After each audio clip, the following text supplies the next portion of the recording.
Welcome back, everyone, to the CrossFit Games podcast. I'm your host for tonight, Nikki Brazier. I am joined again by Adrian Conway, and tonight we are recapping the second day of the Rogue Invitational, a super fun day of competition. Adrian, you called it moving day, and you were right. Holy moly. It was an amazing day to watch, honestly. I mean, any day you get to line up and there's 3 events and 300 potential points on the board, like everybody's coming out the gate. Everybody has intentions to move the needle. And today, I think we saw some of that for sure. Some surprises as well. I know, right? I'm excited to get to it. Now, if you're listening to this as a podcast, great. Welcome. Thank you for joining us. Just a reminder that we are recording these on YouTube Live every evening after the competition wraps. So you can join us over there as well. You can ask us questions while we're recording. We will answer them live for you here on the air. So if you're listening to this as a podcast, make sure you tune in on Sunday. That'll be a fun night to kind of chat after the show. All right. I think we should probably start off by recapping the number one coolest thing I think I saw out there on the competition floor. The queen of CrossFit is back. Iceland Annie is in the lead after day 2 of competition. I can't believe I'm even saying that sentence out loud. Adrian, are you as mind blown as I am? I am completely mind blown, honestly, right? Like I've been an Annie Thorstadter fan for her entire career since I became interested in the sport of fitness. And to see what she has done and strung together from even at the CrossFit Games this year to now in front of us at this Rogue Invitational is absolutely unheard of. Like at least in our sport and where we sit currently, her returning as a mother to the sport and to show such capacity, such resiliency is, I mean, not just inspiring, but it's amazing. So I couldn't be more excited about this. I love it when there's any kind of change in that leaderboard based out of our normal predictability, right? And we know what we've seen over the years through Tia-Clair Toomey on the women's side. So I'm so excited to watch day 3 go down. And I know that Annie has to be fired up. Oh, I cannot even imagine. I mean, I had the luxury of interviewing her at games when she was in the lead after she hit that crazy snatch, when she ended up back on the podium. And that in and of itself was emotional. I think she was surprised. She was like, I can't believe I did this. I can't believe I'm back here after everything that I've been through. You know, she's been very vocal about traumatic birth and difficulties with postpartum. And so I'm so happy to see that confidence continuing, and even more than just, you know, how incredible it is, the feat that she's accomplished. We haven't seen anyone on top of the women's leaderboard in quite some time. What do you think must be happening in the minds of the competitors seeing that change up just numbers wise on the leaderboard? You know, I'll be honest. I think that, you know, there's something to say about alone her presence and attitude, right? So when we think about Annie specifically, it's like we constantly think about this positivity that almost oozes from her. And it's almost regardless of her current standing. And I think once you create some internal momentum and she gets an opportunity to shine, and where the programming went today was obviously an opportunity for her to show some wheelhouse capacity. I think the rest of the competitors have to be a little bit afraid, right? Knowing that, man, maybe this time off for her, even though she went through her challenges and yes, she created new life, like maybe it's been productive, clearly to some degree. And I think that, you know, I'm a husband to an amazing woman who has grown our family +2 over the last few years. I will say that to see what that process can do for a woman, the empowerment and the strength and the resiliency that it can build. To me, it's not a surprise that when you put forth a great blend of, you know, giftedness with talent that Annie certainly has, but then also the know-how to get herself back to the competition floor and a great team that surrounds her, that she's capable of this. You know, while I'm super excited about it, I'm like, you know, there's part of me that doesn't surprise me. She's literally a superhuman. Totally. And she's got 15 points up on the woman who is the most dominant CrossFit athlete that we have ever seen. Is that like a chink in the armor, do you think, moving forward? Like, does Tia seem more human to the rest of the competitors now? I would say that to the naked eye, people are like, whoa, is Tia slowing down? Is Tia experiencing something from aging, or is she burning out? Is she not as motivated? But the truth is that it is October. It is not May. Right. It is not Right. June. It is not July, right? It is not these common times where you used to seeing the Tia Claire Toomey in her peak conditioning and peak shape. Let's not forget that she's pursuing Winter Olympics at the same amount of time, right? She's pushing the skeleton and executing on a team, or is it the bobsled that she's participating in? But she's out there, she's putting time on the ice, she's doing her dry land training, she's doing CrossFit, she's staying in shape, but she's certainly not peak shape. Now, this is to take nothing away from the rest of the athletes that have lined up and decided to go toe to toe, because there's prize purse money on the line. It was every athlete's job to show up ready to throw down. But I do believe that that's something that we're noticing a little bit in some of these athletes' performances through the course of this weekend. So interesting. And, on the male side, we've got another dominant CrossFit athlete, someone we have already seen atop the podium. Justin Madeira's still in that first place spot after 2 days of competition, and not an easy first place spot to have accomplished. It is an absolute dogfight between him and Vellner and everyone else who's trying to creep up into the podium status as well. So do you think that we're watching another leader in the making here, another podium athlete that we're going to see in that number one spot over and over with Justin? To be honest with you, I believe that we are. And I think that's a bit of a ballsy statement, but I believe that Justin's got next, right? And I say that because of the fact that what we're witnessing right now, and of course, through the course of these events, we're going to get 7 scores.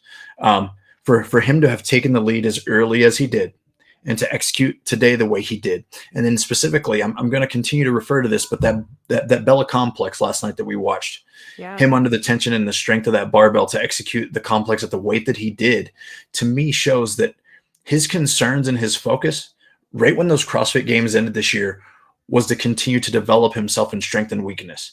And I don't think that we see that all the time with athletes, right? We'll see things that maybe pop up once or twice or 3 times before they correct it or increase it. But we know that if there's anything that kind of held him back in the past, it was the heavier barbells or the heavier workouts in comparison to where some of the other athletes' strength is. And for him to execute the way he did today, only 5 scores in, I think that's trouble to the rest of the male side for the CrossFit community. I'm just going to be honest with you. Man, it's like he's been working with someone who's done this before. Weird. Strange how that works out.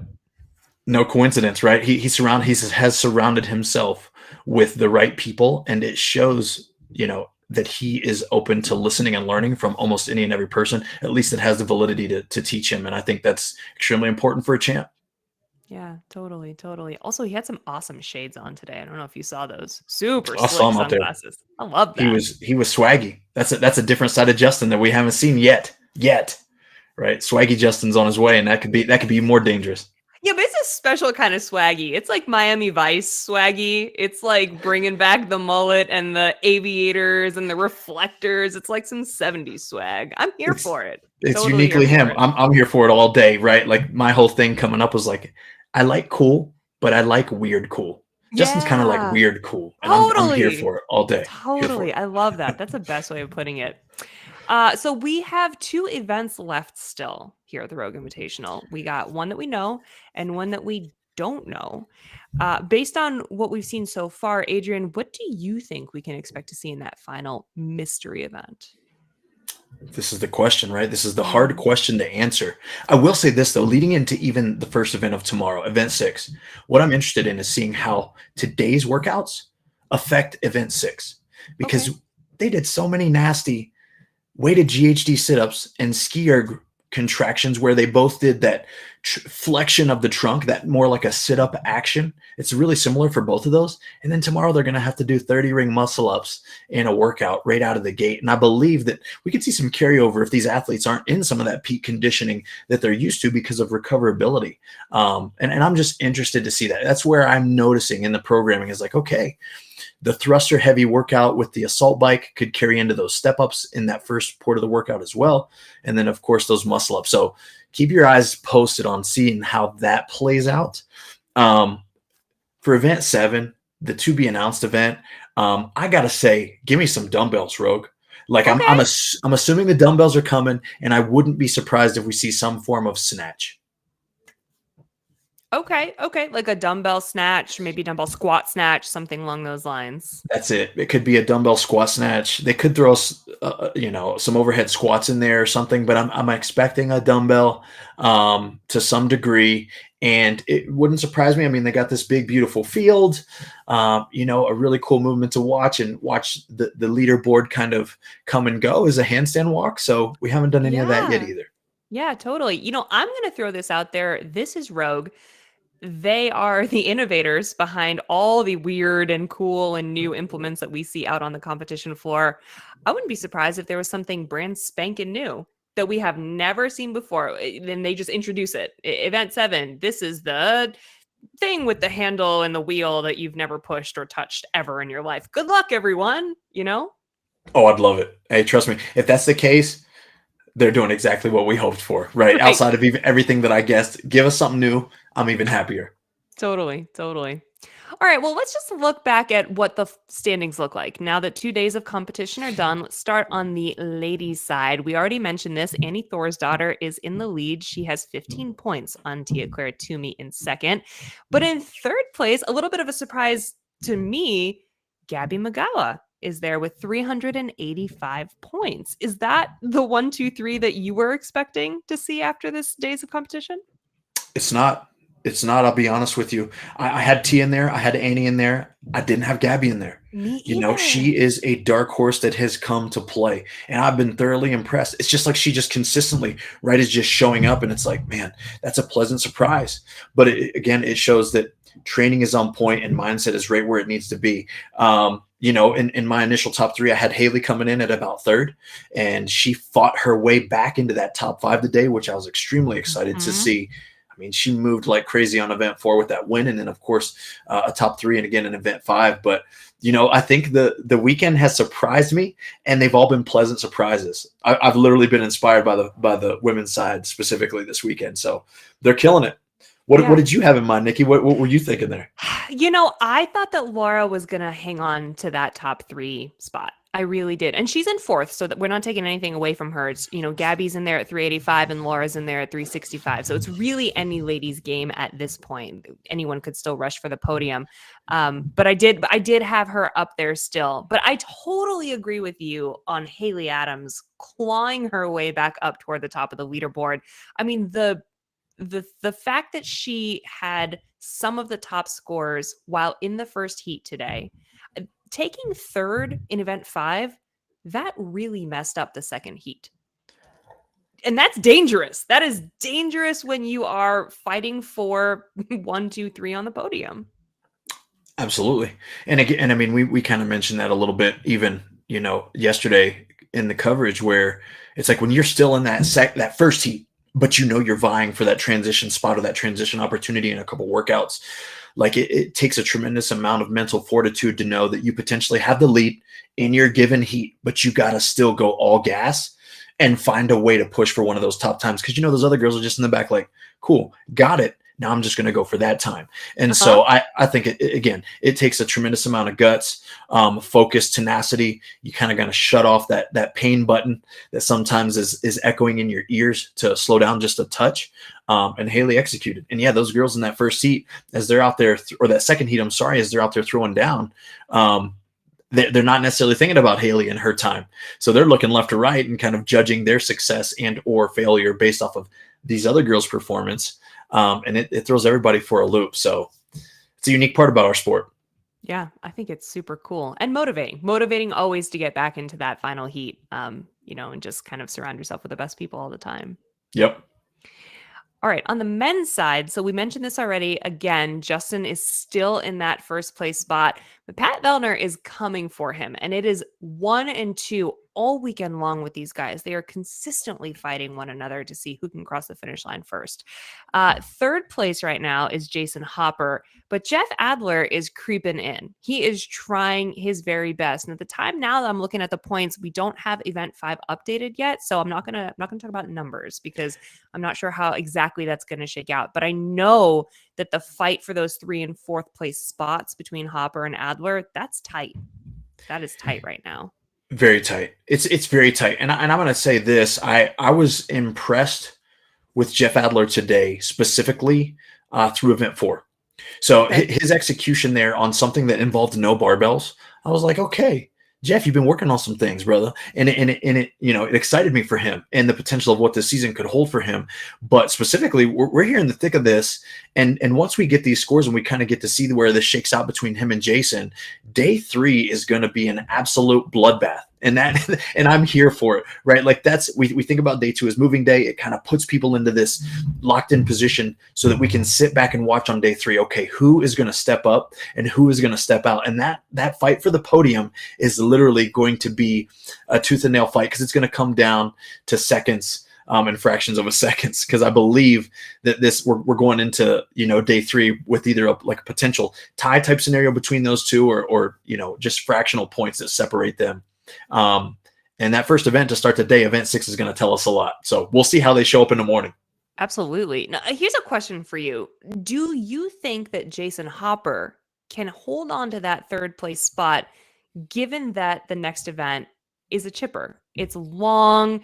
It's going to take a lot of arduous work. We know that he's a super powerful athlete, and he excels in short, fast, heavy, pain cave type workouts. I mean, he won event 3. He Can he won hang on? I know he won event 3. He is a powerful athlete.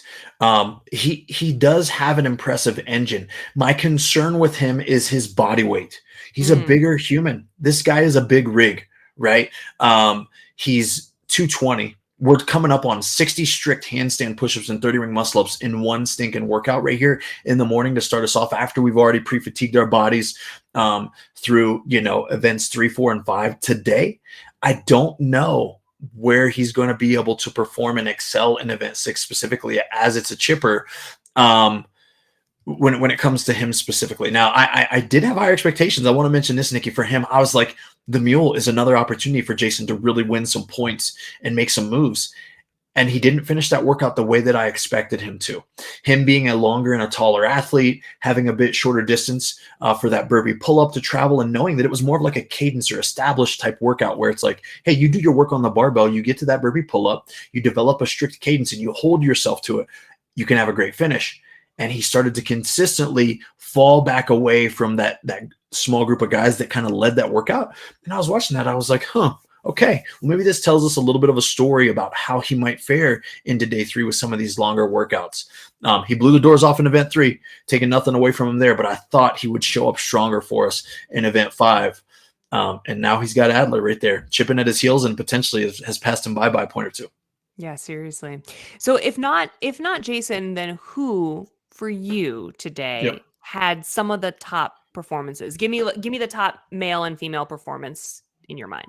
Man, so on the female side, I got to go with Annie, of course. The queen of CrossFit, the return, the mom of all moms, taking nothing away from the rest of you wonderful ladies out there. But one example we've got, what an inspiration she has been today and always. But man, she stepped up today and balled out. So I got to say that final performance by Annie today was absolutely breathtaking.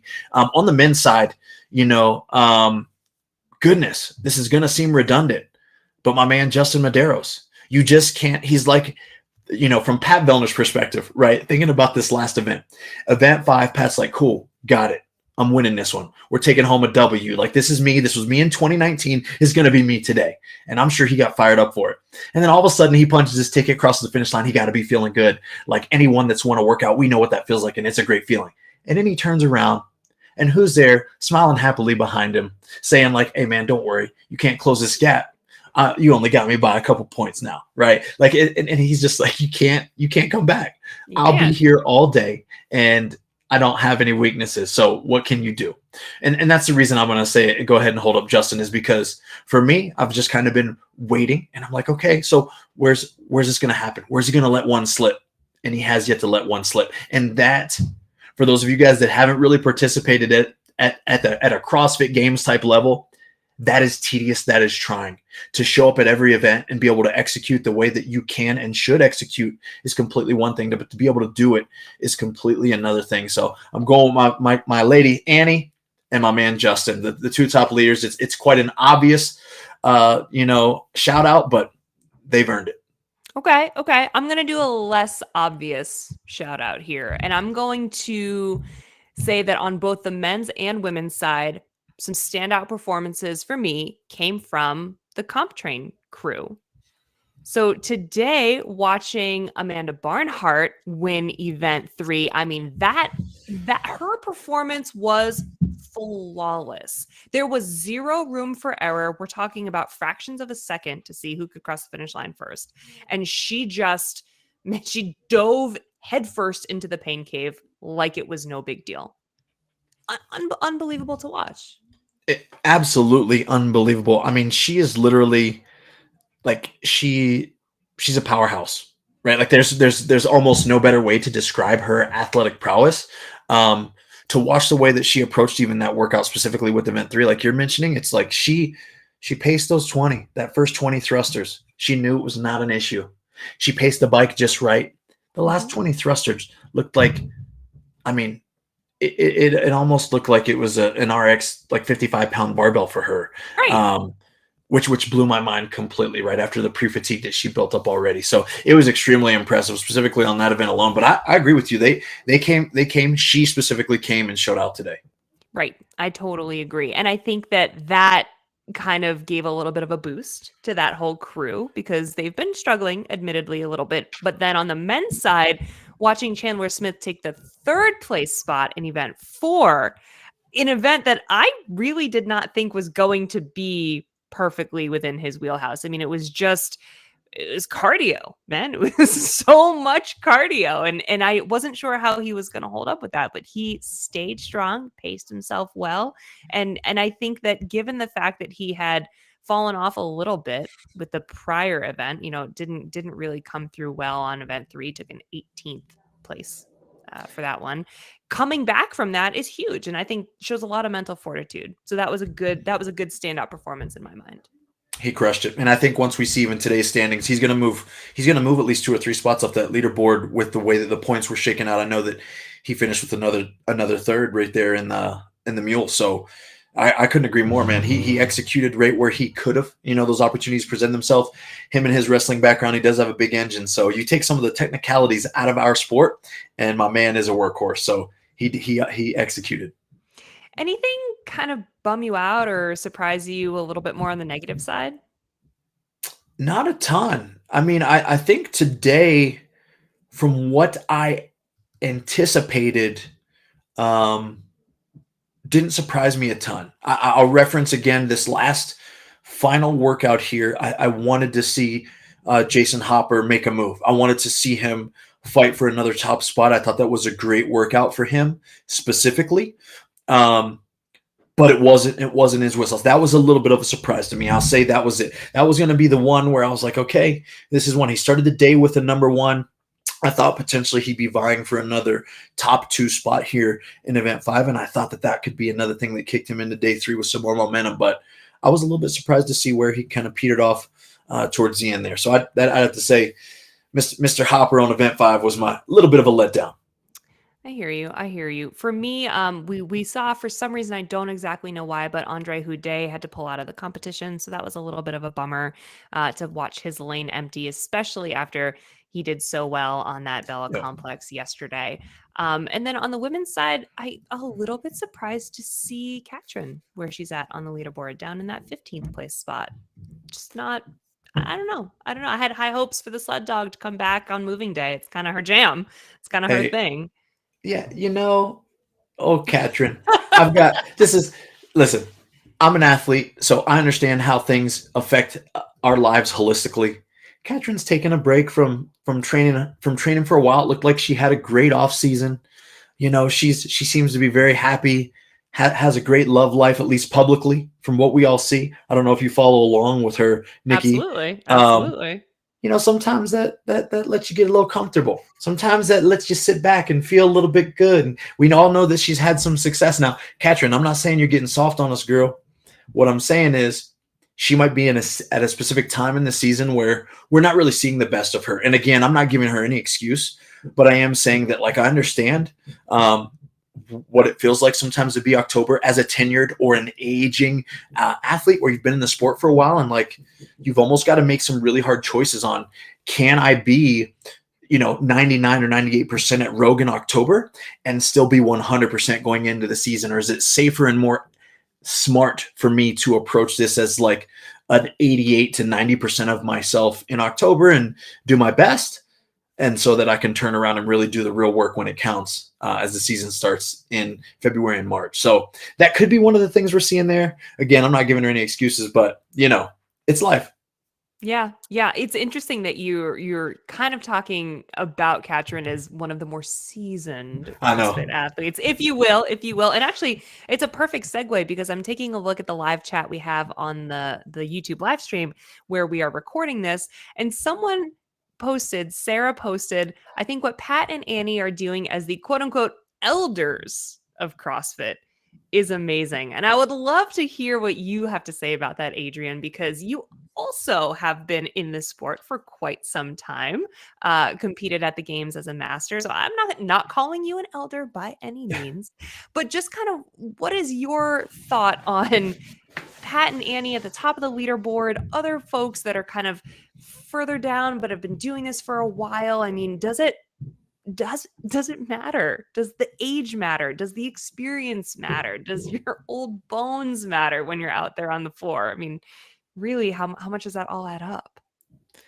It's honestly a great question. I think it all matters because I think in this sport specifically, your mind is literally your most powerful weapon. Ooh. And so there's a couple things, right? Our body is limited. And so over time, these contractions add up. The way that you train all year round, it changes as you get older. One, you don't actually need to work the same as you age up in our sport. When you're young, you need to accumulate volume because there's so many skills to truly master. And there's so much strength to truly build and such an aerobic baseline that you need to level up as many levels as you can, as young as you can. But then on the flip side, as you age, you've got to be more generous to your body. You've got to show it a little grace because your joints aren't the same. Your ligaments aren't the same. Yes, your tendons aren't the same.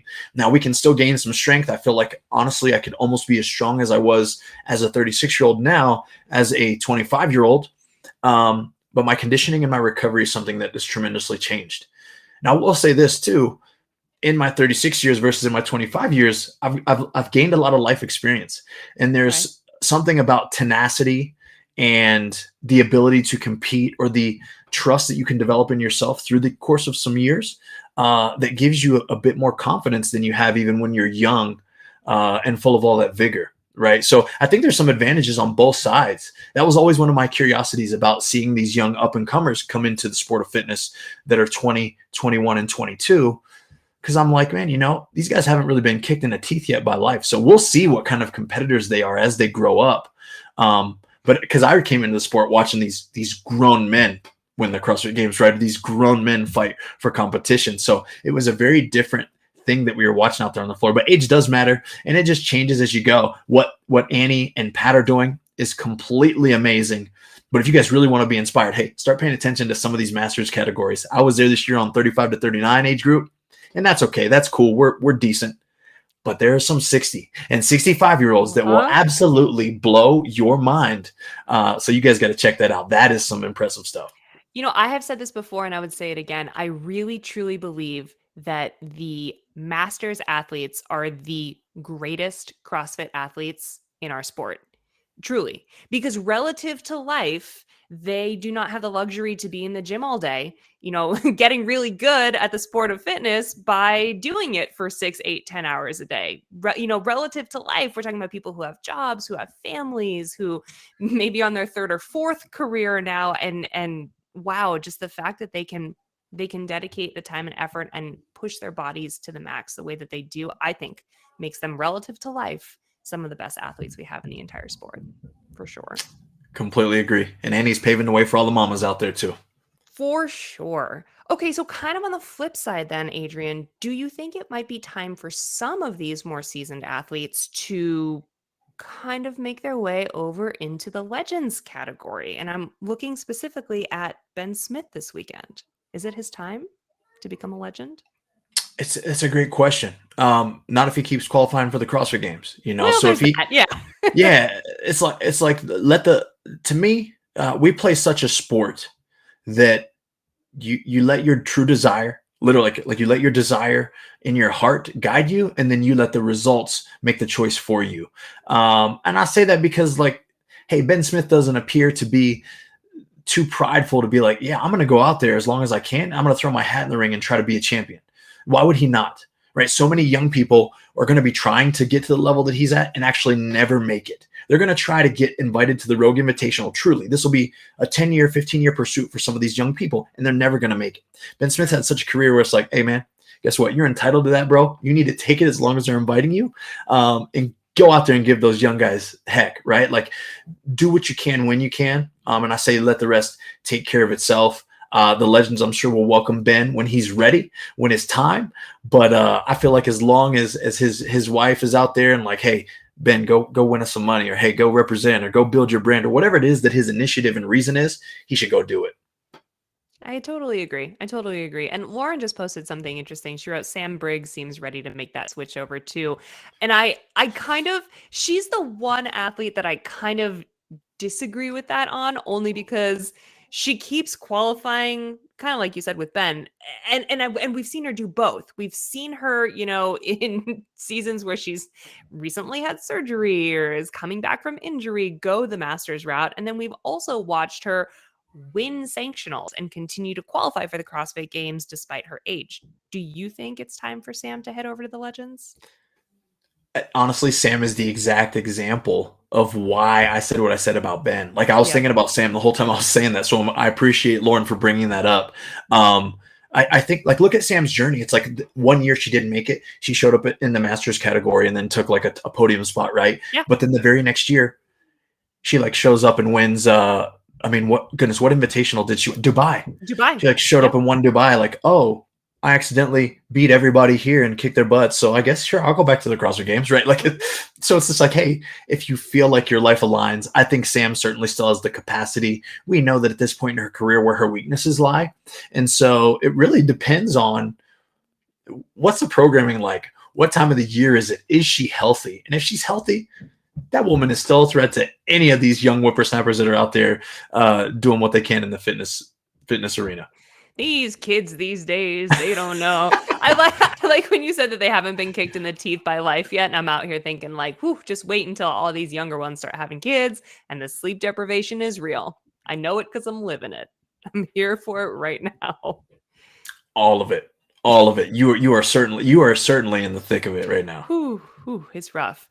Um, uh, all right, guys. Well, thank you so much for joining us here on the CrossFit Games podcast. That is a wrap on day 2 of the Rogue Invitational. Again, we will be recapping day 3 right after the competition wraps on Sunday, and we'll be doing it on YouTube Live once again. So feel free to join us over there, hop into the live chat, ask some questions, and we will record or answer them rather as we record this podcast.